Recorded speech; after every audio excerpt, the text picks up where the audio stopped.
Chapter 902 shadow. बस पलक झपकते ही Colin Iliad एक 4 मीटर लंबा एक मॉन्स्टर बन गया था। उसकी स्किन का रंग नीला काला हो गया था और वह काफी मुस्कुलर लग रहा था। उसके शरीर का हर हिस्सा देखकर ऐसा लग रहा था कि वह अब एक नॉर्मल इंसान की हदों से बाहर जा चुका है। उसका यह रूप किसी को भी हैरान कर देने वाला था। इस चीज को सिर्फ ऊपर ऊपर से या डायमेंशंस जैसे लंबाई, चौड़ाई, ऊंचाई में नहीं समझाया जा सकता था। इसमें इंफॉर्मेशन, स्ट्रेंथ और स्पिरिचुअलिटी भी शामिल थी। यह सब कुछ कॉम्प्लिकेटेड मिस्टिकल पैटर्न्स और सिंबल्स से भरा हुआ लग रहा था। लेकिन सच बात यह थी कि उसमें असल में कोई चेंज नहीं आया था। पहले जो दिख रहा था वह सिर्फ एक अधूरी इमेज थी, क्योंकि ह्यूमंस के पास उसे सही से सेंस करने या पहचानने की ताकत ही नहीं थी। फिर भी अगर कोई नॉर्मल ह्यूमन बिना किसी गॉडहुड के ऐसे क्रीचर का सामना करे तो उसकी स्पिरिचुअलिटी के भारी असर से उसका दिमाग पूरी तरह नष्ट हो जाएगा। इसका रिजल्ट यही होगा कि या तो वह वहीं मर जाएगा या पूरी तरह पागल हो जाएगा। यही वजह थी कि मिस्टिसिज्म में इस तरह के जीव को मिथिकल क्रीचर कहा जाता था। हालांकि उस वक्त कोलिन इलियड के सिर में कोई बहुत ऑब्वियस चेंज नहीं आया। बस उसका सिर काफी फूल गया था और उसके फोरहेड से लेकर नोज तक का हिस्सा बीच से फट गया था, जिससे वहां एक काली खड़ी आंख जैसा क्रैक बन गया था। सच तो ये था कि सीक्वेंस 2 पर पहुंचने से पहले किसी भी डेमिगॉड की मिथिकल क्रीचर फॉर्म पूरी तरह से कंप्लीट नहीं होती थी, वह अधूरी ही रहती थी। इस लेवल के पावर हाउस का सामना करते वक्त इस तरह का फॉर्म लेने के एडवांटेजेस और डिसएडवांटेजेस बिल्कुल साफ थे। एक तरफ तो इससे किसी की स्ट्रेंथ और लेवल काफी बढ़ जाता था, लेकिन दूसरी तरफ इसका नतीजा यह होता था कि इंसान में भारी मैडनेस आ जाती थी और कंट्रोल खोने का खतरा बहुत बढ़ जाता था। यह किसी की सोचने समझने की ताकत का एक बड़ा टेस्ट था। जिनकी विल पावर कमजोर होती थी वे इसे झेल नहीं सकते थे। इसीलिए ज्यादातर सेंट्स सिर्फ तभी इनकम्प्लीट मिथिकल क्रीचर बनने का सोचते थे जब वे पूरी तरह फंस जाते थे और उनके पास कोई रास्ता नहीं बचता था। उनके लिए ऐसा करना किसी चाकू की धार पर चलने जैसा था। इसमें कंट्रोल खोना बहुत आसान था, इसलिए बहुत ज्यादा सावधानी रखनी पड़ती थी।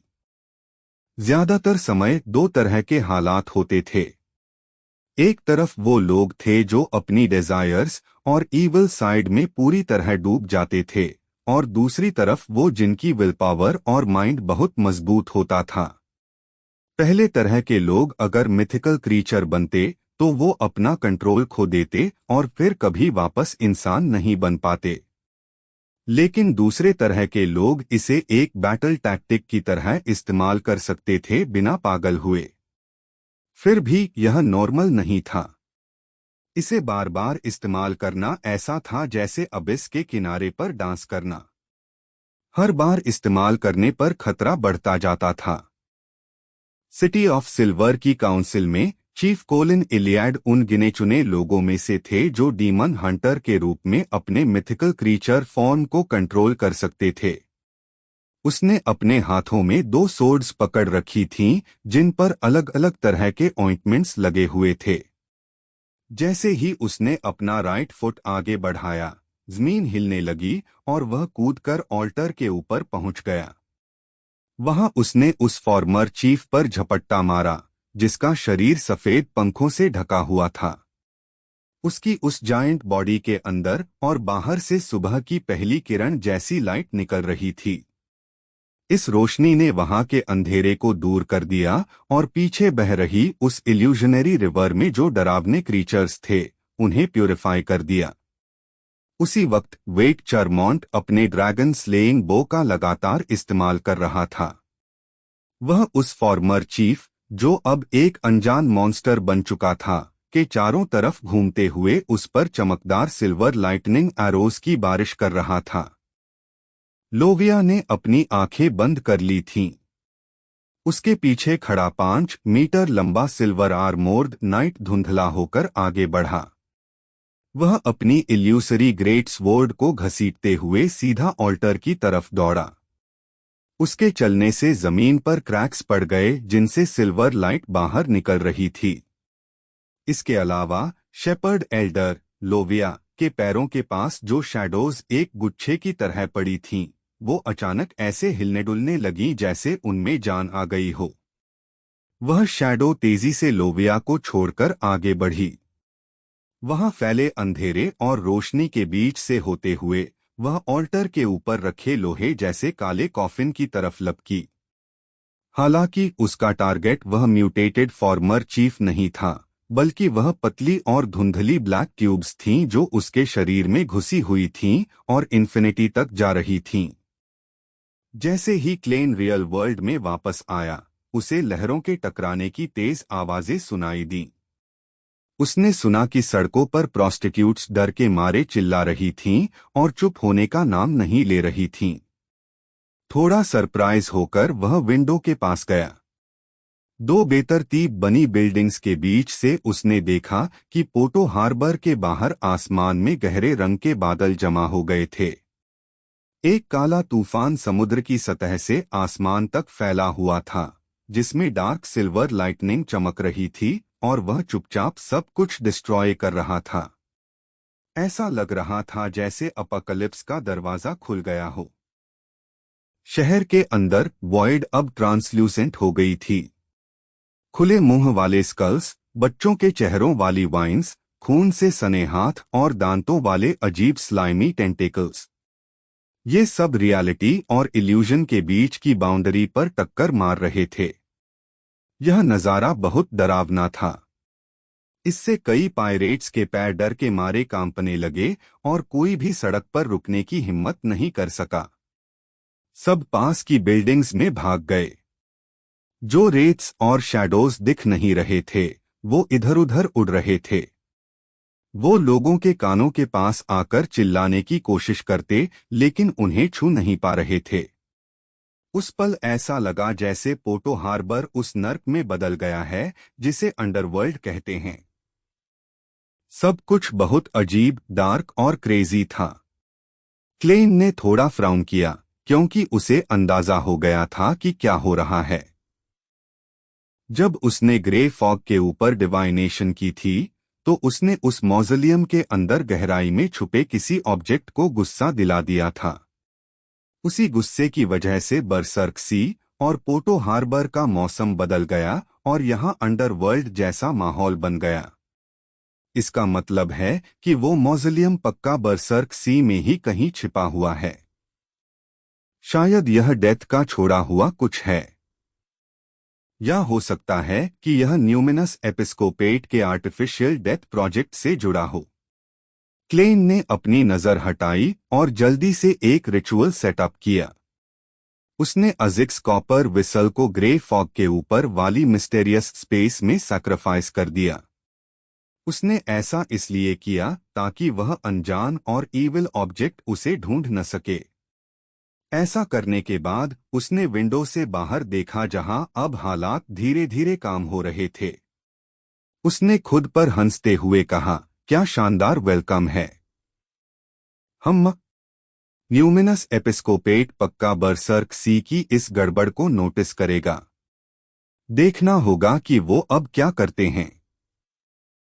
उस नकली घुप अंधेरी रिवर के ऊपर वेव्स धीरे धीरे शांत हो गईं। जो हाथ, वाइन्स और टेंटेकल्स किसी चीज को पकड़ने की कोशिश कर रहे थे, वे या तो भाप बनकर उड़ गए या उन्हें मजबूरन वापस होना पड़ा। ऑल्टर के आसपास की जमीन पर पहले ही क्रैक्स पड़ चुके थे। हर तरफ पीले ऑल से सने हुए सफेद पंख बिखरे हुए थे। कोलिन इलियड ने अपने जायंट फॉर्म में अपनी दोनों सोर्ड्स उस फॉर्मर चीफ के शरीर में घुसा दी थीं। उसने उस सड़े हुए मॉन्स्टर को, जो उससे कद में छोटा नहीं था, टूटे हुए ऑल्टर पर गाड़ दिया था। वेट चरमॉन्ट के ड्रैगन स्लेइंग बो पर एक सिल्वर एरो ऑफ लाइट बन चुका था जो गुस्से से भरा था। उसका निशाना फॉर्मर चीफ का सिर था, जिस पर अब बस मांस के छोटे टुकड़े ही लटक रहे थे। लोविया ने जो शैडो बनाई थी वह सिल्वर नाइट की आड़ में सफलता से ऑल्टर तक पहुंच गई। जब बाकी दोनों एल्डर्स ध्यान नहीं दे रहे थे तब उस शैडो ने छलांग लगाई और उन काली ट्यूब्स पर झपट पड़ी जो फॉर्मर चीफ के शरीर से निकलकर अनंत तक जा रही थीं।